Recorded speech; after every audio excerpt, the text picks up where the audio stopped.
Il est 9 heures et nous sommes en direct du coup avec Benoît Rousseau, trader pour compte propre et fondateur du blog Handlil. Bonjour Benoît.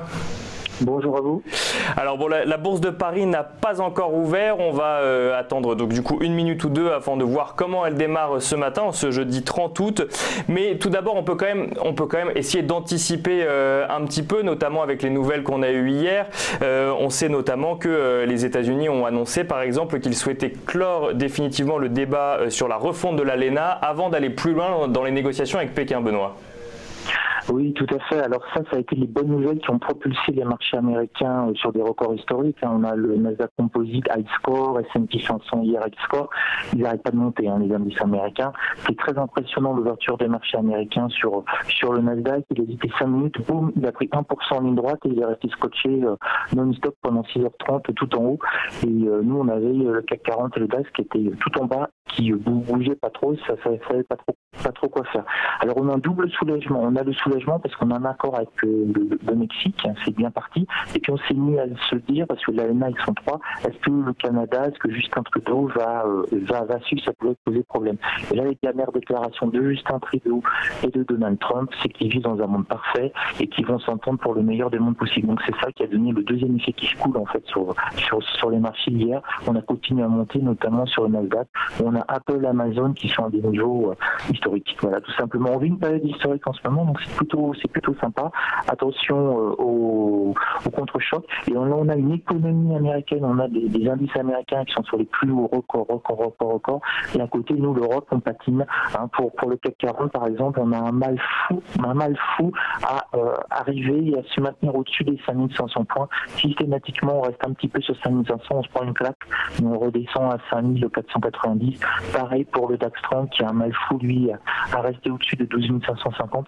Donc là, vraiment, c'est même pas de la caricature, il suffit juste de regarder les écrans. On a tous les indices américains qui performent de partout et tous les indices européens qui sont sur l'année, même certains dans un territoire négatif.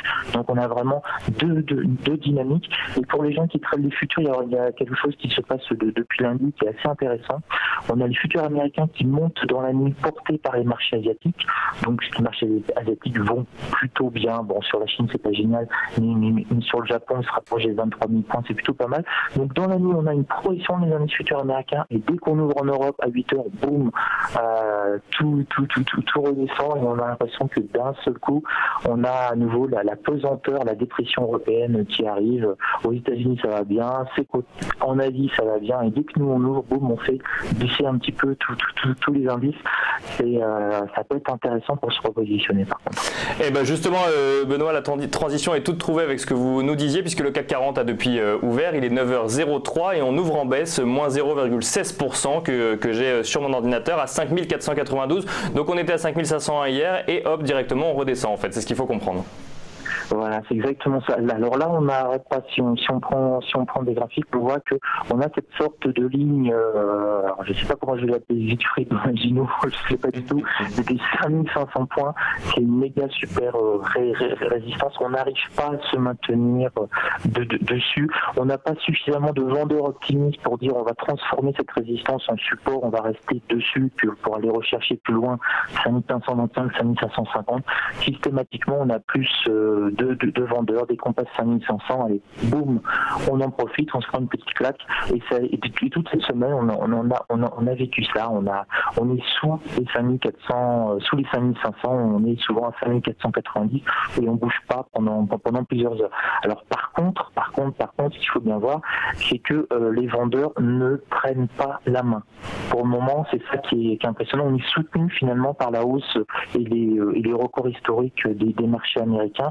Par contre, le jour, il y en aura une, ça fait quasiment 10 ans qu'on monte en ligne droite, le jour où on aura une consolidation ou une prise de bénéfices aux États-Unis ou même une petite baisse aux États-Unis, nous, on risque de dévaler la pente beaucoup plus rapidement. On n'arrive pas à se maintenir sur des supports qui sont pas inatteignables, alors qu'on a des records historiques aux États-Unis. Le jour où les États-Unis vont un petit peu fléchir, ça risque d'être compliqué pour les indices européens par contre, de conserver des supports importants.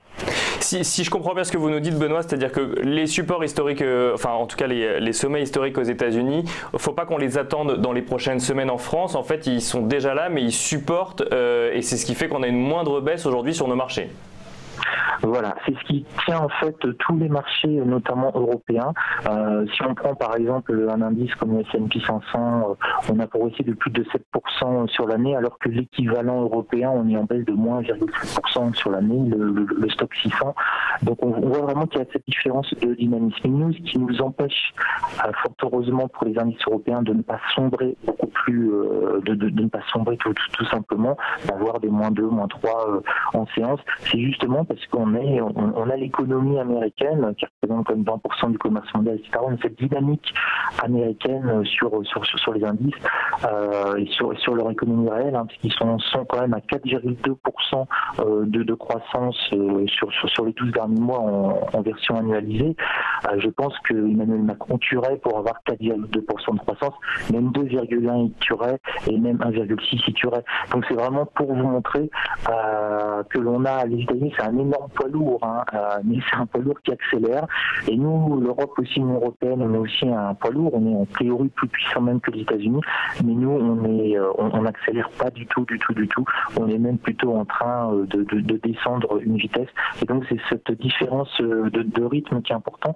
Mais c'est pour ça qu'il faut faire attention si on est trop positionné, par exemple à l'achat sur les indices américains. Le jour où il y aura une petite baisse aux États-Unis, prise de bénéfice, un événement, Donald Trump qui nous fait un tweet surprise à 6h du matin après ne pas avoir dormi la nuit, etc. Ça va baisser sur les États-Unis, mais ils ont une économie qui est suffisamment, solide, une véritable dynamique de croissance qui leur permettra d'absorber cela. Nous, derrière, si le marché américain baisse, on va baisser deux fois plus vite ou 3 fois plus vite. Donc c'est pour ça qu'il faut faire un petit peu attention, à mon avis, sur les indices européens en ce moment et pour les prochains mois. On n'a vraiment pas dans la bonne dynamique. Et mettez-vous à la place d'un gérant, par exemple Action, est-ce qu'il préfère mettre ses billes sur le Nasdaq, qui ne cesse de monter, ou est-ce qu'il va investir sur le CAC 40 ou le DAX 30? C'est un petit peu déprimant. Est-ce que vous voulez acheter du Amazon, du Volkswagen, avec tous les problèmes et les amendes qu'ils peuvent avoir derrière? Donc voilà, on sent vraiment qu'il y a deux mondes, la nouvelle économie et l'ancienne économie. Voilà, le vieux monde et le nouveau monde, comme on aurait pu dire Dominique de Villepin. Et alors, bon, aux États-Unis, quand même, on a l'impression que, enfin, on le disait d'ailleurs tout à l'heure, ça va bien. Pour autant, il y a quand même ce spectre de guerre commerciale en Chine qui est pas totalement terminé. Donc, du coup, aujourd'hui, ça va bien. On se dit que demain, ça ira peut-être moins bien. Et je réagis au tweet dont vous parliez tout à l'heure, un tweet à 6h du matin de Donald Trump qui pourrait tout changer. Est-ce qu'aujourd'hui, on peut dire que les marchés sont vraiment devenus dépendants au moindre tweet de Trump, Benoît ? Alors oui, ça, nous, on a le calendrier économique, historiquement, j'allais dire, les traders, on sait qu'à 14h30, on a le chômage américain, que ça peut bouger, etc. Et puis, on a un nouveau calendrier économique, c'est le tweet de Trump. Alors, qui peut arriver n'importe quand, de manière surprise, qui peut annoncer un accord avec la Chine, d'un seul coup, il va y avoir une bougie verte, le marché va s'emballer, les algos vont partir, ou au contraire, il va relancer la guerre économique, la guerre commerciale avec la Chine, et les marchés peuvent baisser fortement. Là, les derniers tweets de Trump sur la Chine ne sont pas très positifs, puisqu'il dit que la Chine fait pression sur la Corée du Nord, etc. Donc on a eu une peur à nouveau qu'ils remettent, j'allais dire, 5 francs dans le flipper pour relancer un petit peu la tension, entre guillemets. Et c'est sa manière de négocier. C'est la façon de négocier de Donald Trump. Je pense que les marchés ont commencé à l'intégrer pour essayer de négocier avec la Corée du Nord. Il les a déjà menacés au départ de les anéantir nucléairement, et finalement il a pu discuter avec le leader de Corée du Nord. Donc c'est un petit peu sa façon, on va dire, de mener les affaires. Il a dû les mener comme ça en tant que milliardaire et continue en tant que président des États-Unis. C'est j'y vais, je montre mes muscles, c'est moi le plus fort, et quand les autres ont compris que je suis le plus fort, on commence à négocier. On le voit finalement avec la Chine, il met 20 milliards de taxation en plus sur les produits chinois. Le seul problème en face, c'est que les Chinois ne se laissent pas faire. Voilà, les Chinois, c'est pas vraiment l'Union européenne. Donc les Chinois, tu m'en mets 20, je t'en mets 20. Alors l'autre, il remonte, je t'en mets 50 dans la tête, et bien moi aussi, je t'en mets 50 dans la tête. Donc c'est un petit peu ça, c'est que peut-être que Donald Trump a trouvé un adversaire au niveau des États-Unis d'Amérique, c'est la Chine. Et il faut bien voir au niveau, on va dire, globalement macroéconomique, le plus important, c'est que le combat qui se passe à l'heure actuelle entre les États-Unis et la Chine, c'est le combat du XXIe siècle. Parce qu'il y en a un des deux qui va bouffer l'autre. Et les États-Unis, même s'ils ont une économie qui domine totalement, j'allais dire, la troisième révolution avec l'Internet et tout ça, la Chine, on a un monstre économique et capitaliste possible, énorme, à la main, je le disais déjà il y a 20 ans, en disant que le jour où la Chine se réveillera, ça pourra faire mal. Et il parlait de capitalisme, d'apocalypse pour la Chine. Et c'est vraiment ce qui peut arriver, parce que les Chinois, quand ils négocient, qu'ils ont l'avantage, ils vont jusqu'au bout. À côté, les Américains, ils sont encore un petit peu, j'allais dire, diplomates. Donc alors voilà, les Chinois, pour le coup, eux, n'hésitent pas parce qu'ils sont aussi tout simplement dans la réaction. Je regarde rapidement donc le CAC 40, moins 0,11%, 5495 points. Donc on est dans ce que vous nous expliquiez tout à l'heure, Benoît Rousseau. Merci beaucoup pour votre analyse, Benoît. Je rappelle donc que vous êtes trader pour compte propre et fondateur du blog Andlil.